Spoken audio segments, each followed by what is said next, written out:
Welcome to InfoJoy Journeys, where we explore the transformative power of literature.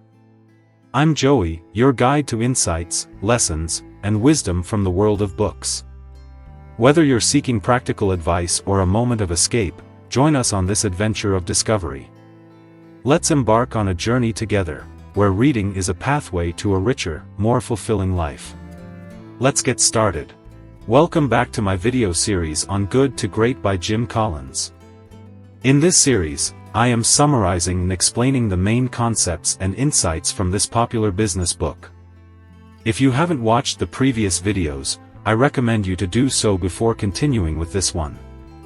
In the previous videos, I introduced the book and its main premise, as well as the first 4 principles: Level 5 Leadership, First Who, Then What, Confront the Brutal Facts, and the Hedgehog Concept. In this video, I will cover the 5th and 6th principles, a culture of discipline and technology accelerators.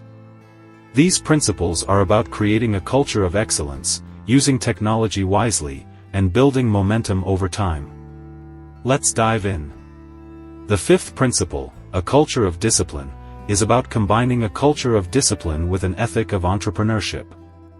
Collins and his team found that the good to great companies had a culture where people were disciplined in their actions, thoughts, and values, but also empowered to act with freedom and responsibility within the framework of the company's vision and strategy. They did not need to be micromanaged or controlled, because they had a clear sense of purpose and direction, and they were committed to achieving the best results. They also did not need to be motivated or incentivized, because they were passionate about their work and driven by their own standards of excellence. They were able to balance creativity and innovation with rigor and consistency. Collins and his team contrasted the good to great companies with the comparison companies, who often had a culture of either bureaucracy or chaos. The bureaucratic companies had a culture where people were constrained by rules, regulations, and hierarchy, and lacked the autonomy and initiative to make decisions or take risks.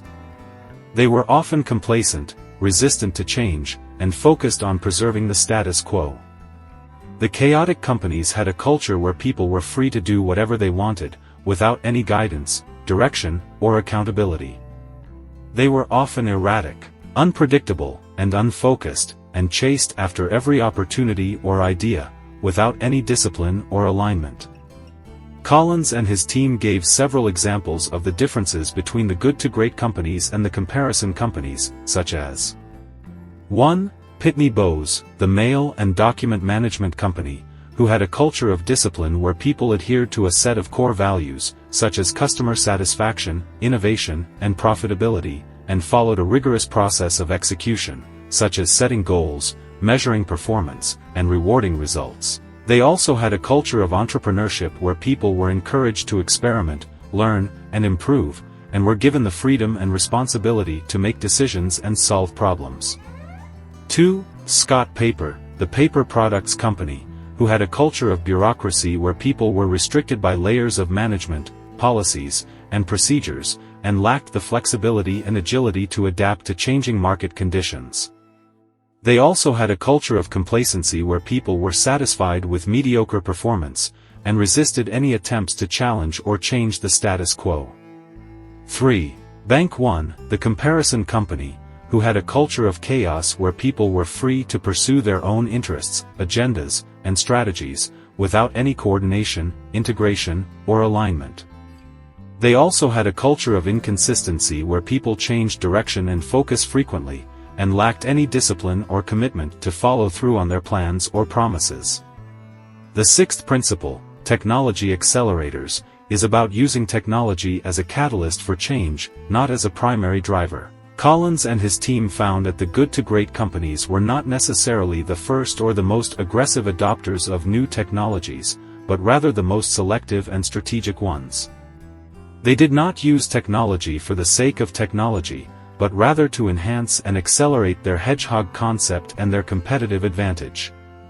They carefully evaluated and tested the potential impact of any technology on their core business, and only adopted it if it met their criteria of fit, feasibility, and economics. They also used technology to empower their people, not to replace them. Collins and his team contrasted the good to great companies with the comparison companies, who often had a different attitude and approach to technology. Some of the comparison companies were laggards, who ignored or dismissed the importance of technology, and missed out on opportunities to improve their performance or efficiency. Some of the comparison companies were leaders, who embraced or pioneered new technologies, but failed to align them with their core business or strategy, and wasted resources or created distractions. Some of the comparison companies were followers, who imitated or copied the technologies of their competitors, but did not have a clear understanding or advantage of using them, and lost their differentiation or identity.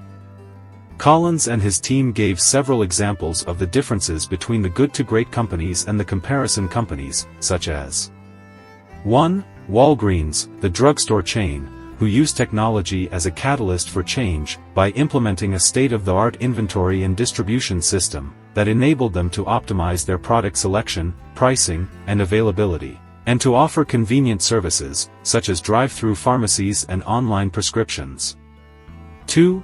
Kroger, the grocery store chain, who used technology as a catalyst for change by investing in a sophisticated data analysis and customer loyalty program that enabled them to tailor their product offerings, promotions, and coupons to the preferences and needs of their customers.